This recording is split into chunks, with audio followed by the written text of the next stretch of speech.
Coming up next, they say good things come to those who wait. Today on SoundLab Studios, Nick from Townsend 505 and I are going to go over our 10 favorite side 2s to records. Are these albums backloaded? Or is the A-side just as strong? Find out coming up next.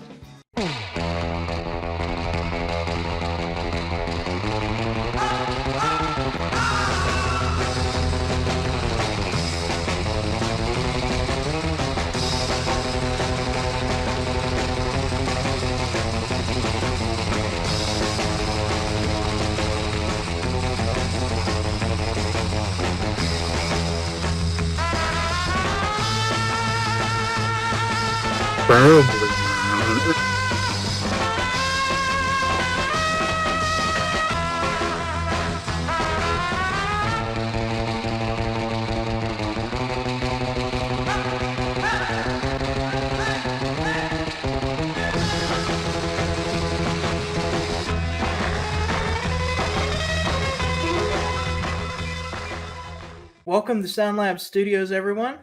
Nick and I are here, and we are going to go ahead and talk today about our top 10 side 2s for an album. Not side 1s, side 2s.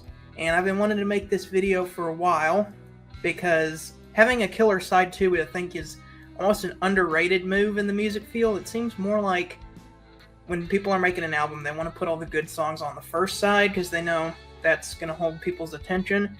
But I feel like whenever you put all your really good stuff on the second side, it's almost like saying, I believe in our listeners' attention spans. It's very rare to have a really good side 2 because, like you said, have all your big hits on side 1.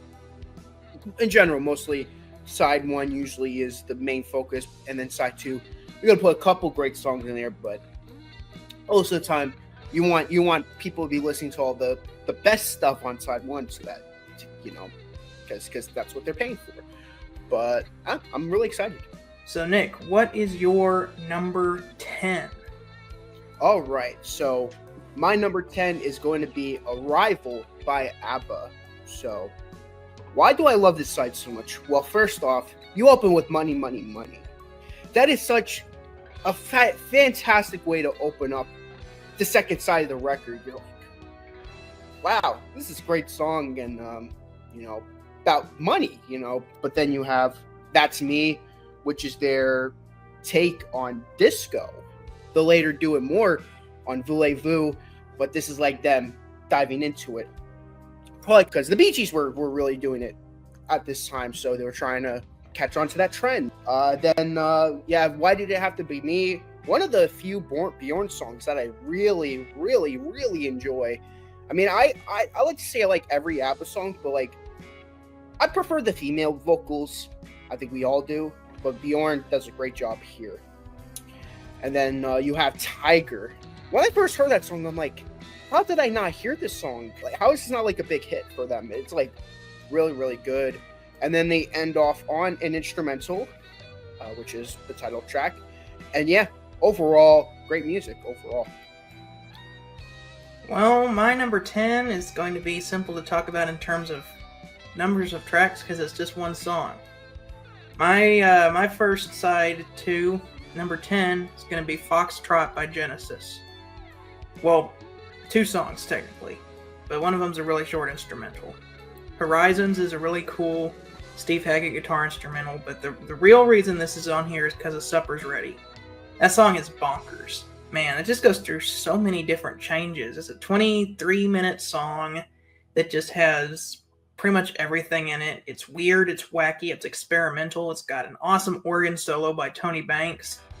It's just mind-blowing is all I really have to say about it. And the fact that they chose to take up pretty much the majority of the second side with this song was a perfect choice. But that's going to go on now to number 9. What is your number 9 for side 2s?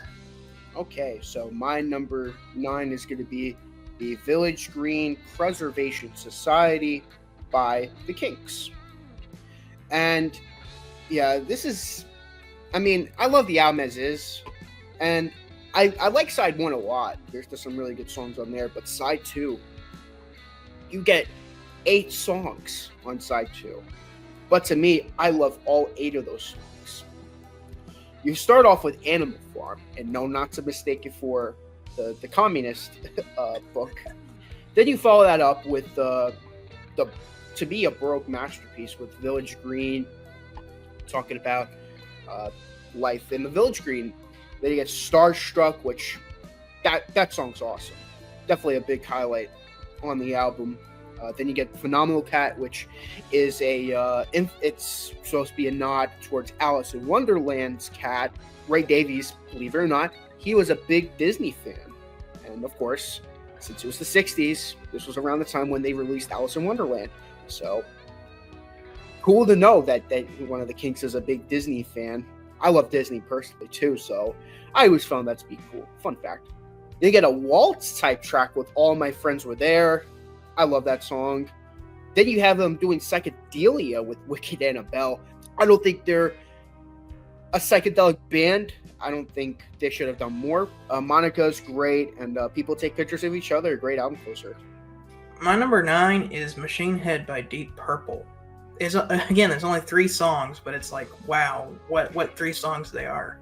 It's starting off with Smoke on the Water, which is like one of the coolest guitar intros. Killer guitar solo on there as well, based on a true story. And then you got Lazy, which is almost like a jazz-inspired song with all this crazy organ playing from John Lord. And then it closes out with Space Truckin', which has some of Ian Gillan's best vocal gymnastics on there, where he really just screams a lot. It's so good. It's like 3 just fantastic songs back to back to back. Now is number 8. My number 8 is going to be Tattoo You by the Rolling Stones. What I love about Tattoo You is that they separate it into 2 sides. Side 1's the more rockin' stuff, like Start Me Up, Hang Fire, Little TNA, which I know me and Jacob were really divisive on that one. I love that song personally. But what I love about the second side is that it's more mellow. It's like all the chill songs on the album. Starting off with Worried About You. Very nice chill song. Got Mick Jagger doing this really nice falsetto. Then you get Tops, which another chill song. And more falsetto. I'll take you to the top. Oh, great stuff. Then you get Heaven, which kind of psychedelic, it sounds like. To me, it sounds like a little psychedelic a little bit. Really cool. It's like psychedelic 80s at the same time. Besides that, yeah, there's that. No Use in Crying. It is my least favorite of the songs on that side, but it's still pretty good. But then you close out with Waiting on a Friend. Fun fact, Waiting on a Friend was filmed right where physical graffiti was shot. If you're a big fan of Led Zeppelin, there you go. If you didn't know that already. If you're not a Rolling Stones fan. Well, we're going to stay in the 80s. My number 8 is Songs from the Big Chair by Tears for Fears. The entire B-side is pretty much a medley that just each of the songs go right into each other, and it's epic. You start out with a song called I Believe, which is like a slow little piano ballad, and then every once in a while some saxophone comes in. And it's super moody. It's almost like jazz noir kind of sounding. And that goes right into Broken, which as soon as that moody chord hits, then the drums for Broken can be like, which is really interesting because Broken contains a theme that you're going to hear on the very next song that goes, it gets really crazy, and right when it gets really crazy, he just goes, in my mind's eyes, one little boy and one little man, funny how time flies. And right when he says that, the piano starts, and Head Over Heels starts. If you know, Head Over Heels is my favorite Tears for Fears song. Then comes the Broken reprise, where it goes back to the bow bow bow now now bow down bow now now. I'll be honest, the last song is not one of my favorites. It's kind of just this weird ambient piece, but it's kind of a moody way to end the album. But I chose this just because it's interesting how all the songs just go right into each other. It's going to go now to number 7. My number 7 is going to be Born to Run. Only 4 songs, but man, the quality of these 4 songs are just amazing. First off, you got the title track, which It's like the most Phil Spector-y you'll ever get. Then you follow that up with She's the One. Another amazing song. She's the one. Production, everything's amazing. You got Leaning Across the River. It's like a slower song, but man, it's awesome. The trumpet is definitely. I mean, I love Springsteen's vocals, but the trumpet it makes it even better. It's like the cherry on top. Awesome song. And then you end on Jungle Land. Jungle Land. Oh my God! How do you close an album like that? That's like, if you haven't heard this album, check it out. First off, check the whole album out. But man, that side 2, definitely, you're definitely getting cream of the crop. This album, and that side 2 especially. But yeah, that's my number 7. My number 7 is actually an album that I just listened to recently, and that is Purple Rain by Prince. Pretty much every song on the B-side of this album was a single. A pretty successful single at that. And all of them are amazing. The first song is When Doves Cry, and that song has a really cool guitar intro with that. And the drums kind of... And then the next song is I Would Die For You, which the drums on that are amazing. And then you got Baby I'm a Star, another amazing song on there. And you close it out with Purple Rain, like one of his best songs. The guitar intro is just, it sounds like it's raining. And then when the drums kick in, the vocals have all that reverb on it, and it's just like, Purple Rain, Purple Rain. Well, I'm going to be copying off of one of your picks. It's going to be Foxtrot for my number 6. I mean, Supper's Ready, still my favorite Genesis song. It's definitely the most experimental they'll ever get. There's just so many different layers to this song. Scott pretty much summed it up already. Of course, my favorite part being the weirdest part, a flower. Bow, bow, bow, bow. Have you all down to the farm? Anyways, terrific side. Not for much for me to say because it's only one song, but if you're a big prog fan, if you like Yes, if you like Rush, early Rush, definitely check it out. My number 6 is the most modern album on this list, from 2008. It would have come out on a CD, but I have a record, Viva La Vida by Coldplay. This album was produced by Brian Eno. He worked with Bowie. He produced pretty much every U2 album, including the Joshua Tree. I've got that right behind me there. The first song you get is called Yes, and it has this really good string arrangement on there. It's just a really moody song. The drums are really well recorded on there. And then there's like a hidden track that's just like really vibey right before you get the title track to the album, Viva La Vida, which is fantastic. The strings on that are really good. It's a Baroque pop song. And then the cherry on top is just the bell that rings in the chorus. The lyrics are really good as well. And then the song literally just fades into Violet Hill, which is the most moody song on the album. Beautiful poetic lyrics, very atmospheric, very even kind of more heavy than like the rest of the album. It's so good. And then you get the lightest song on the album, Strawberry Swing, which that's just a feel-good, happy song. And then you get the album closer, Death and All His Friends. Fantastic, perfect way to end the album, and I love like whenever they're all singing at the end. It's, man.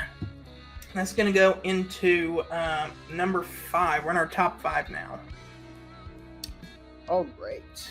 Well, for me, my number 5 is going to be Moving Pictures by Rush.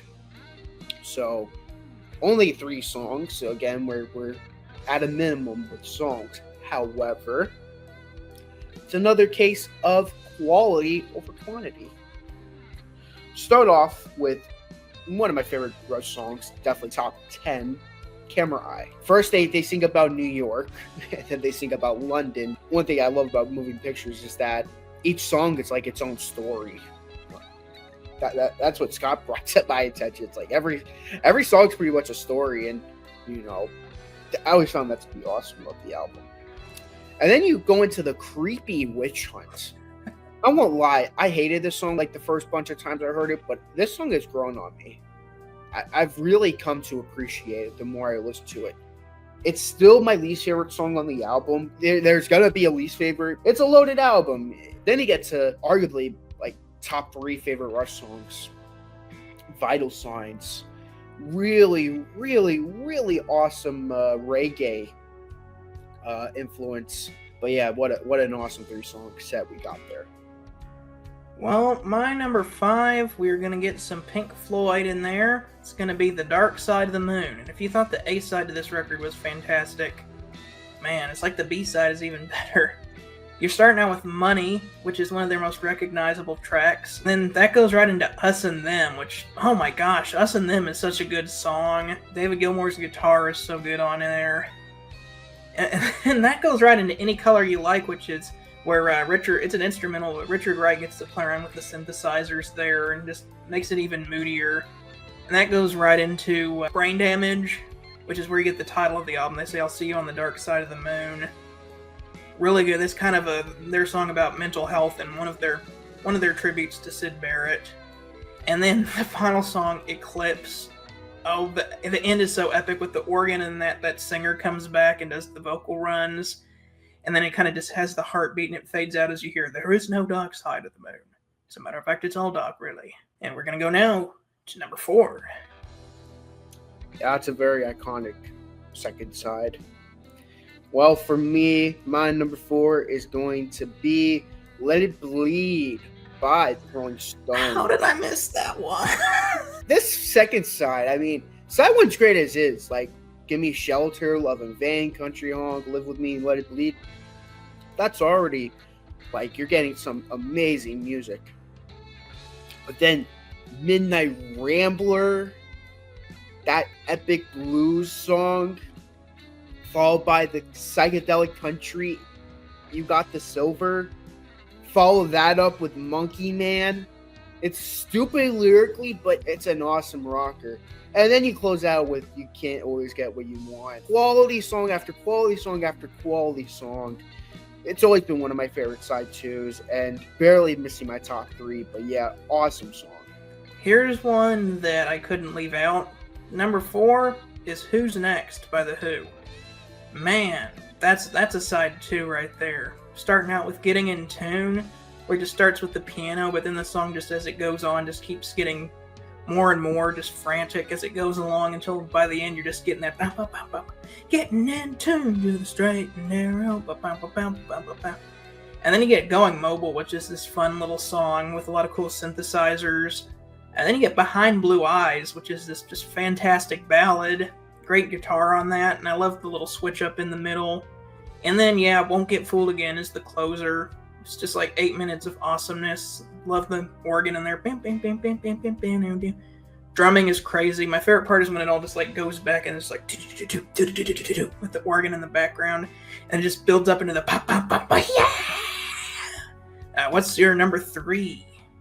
My number 3 is going to be News of the World by Queen. This is an all deep cut side, by the way. No hits at all. You open up with Get Down, Make Love, which, just like Witch Hunt, that was like a song that I didn't like for the longest time, but it has grown on me.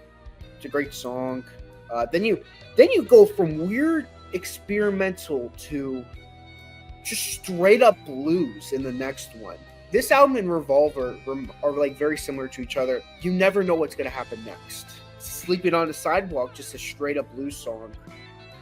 Then you get the Spanish influence of Who Needs You. Oh my goodness, that's awesome. That's a great song. And then you get arguably the most underrated Queen song, It's Late.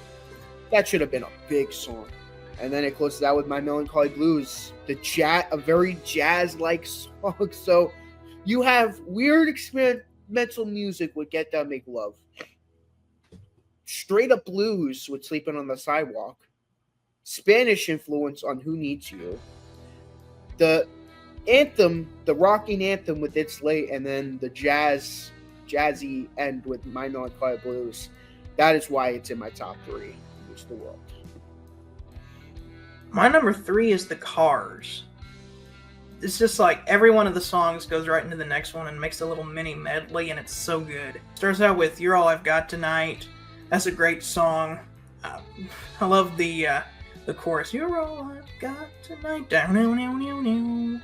Do, do, do, do, do. And then that goes into Bye Bye Love, which that's another fantastic song. Bow down, down, down, down, down, down, down, bow down, down, bow, bow, bow, bow, do, do, do, do. You know, the great thing about the Cars is their mix of guitars and synthesizers is so good. And then how it ends just with that ba down, da down, da down, da down, da down, da down, down.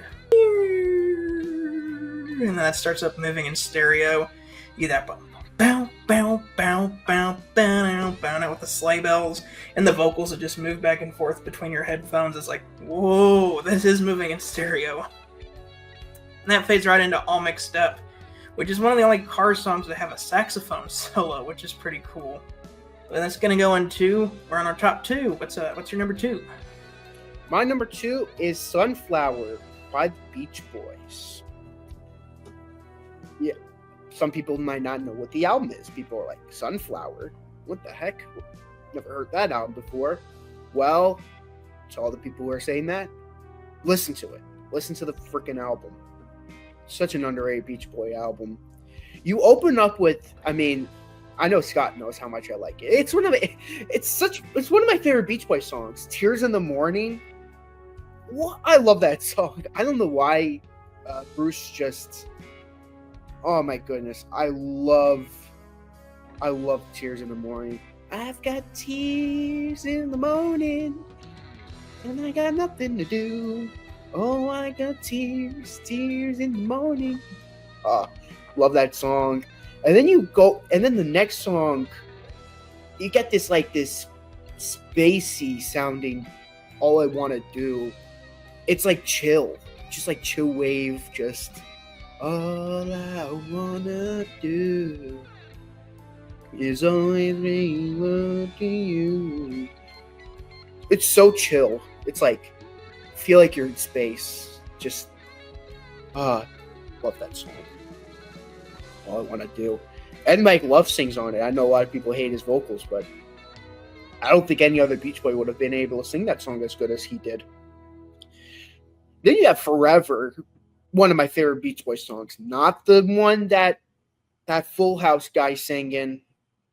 I hate that version so much. Paradise. I love that song so much. If everything I say always makes you laugh, I talk forever.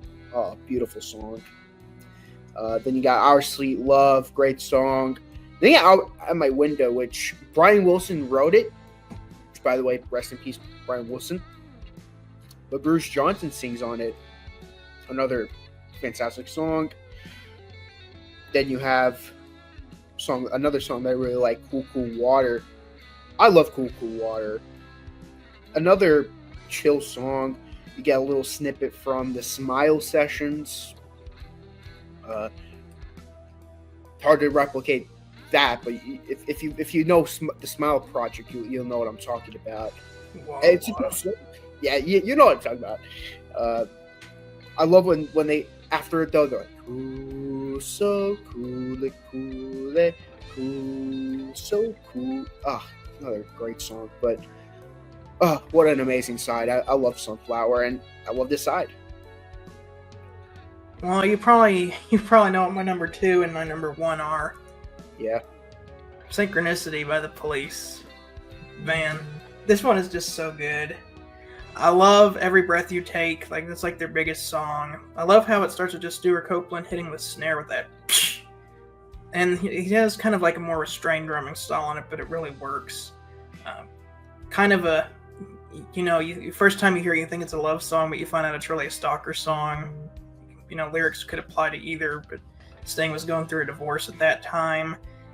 Killer Bridge, just great songwriting all around. And then you got King of Pain, which that's just like, man, I like that even better. I love that there's a xylophone on there, and I love Andy Summers' frantic guitar playing on there. I love the lyrics as well. Then the melody, there's a little black spot on the sun today. Boom, boom, Dum, boom, boom, dum. And then you get Wrapped Around Your Finger, which another fantastic song. I love the bass on that one. I love the synthesizers that go like.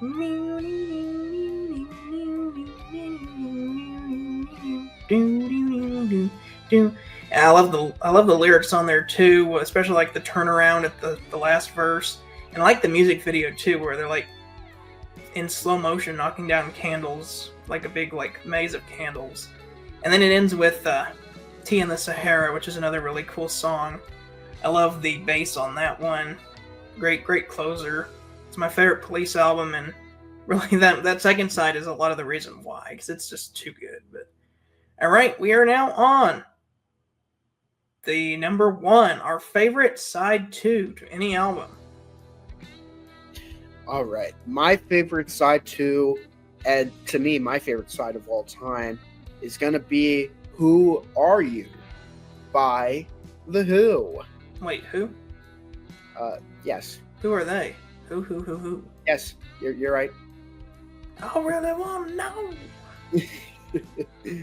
But yeah, "Who Are You"? I mean, you start off with "Trick the Light," this awesome rocker. Just another trick of the light. What's a nice girl like you doing in a place like this?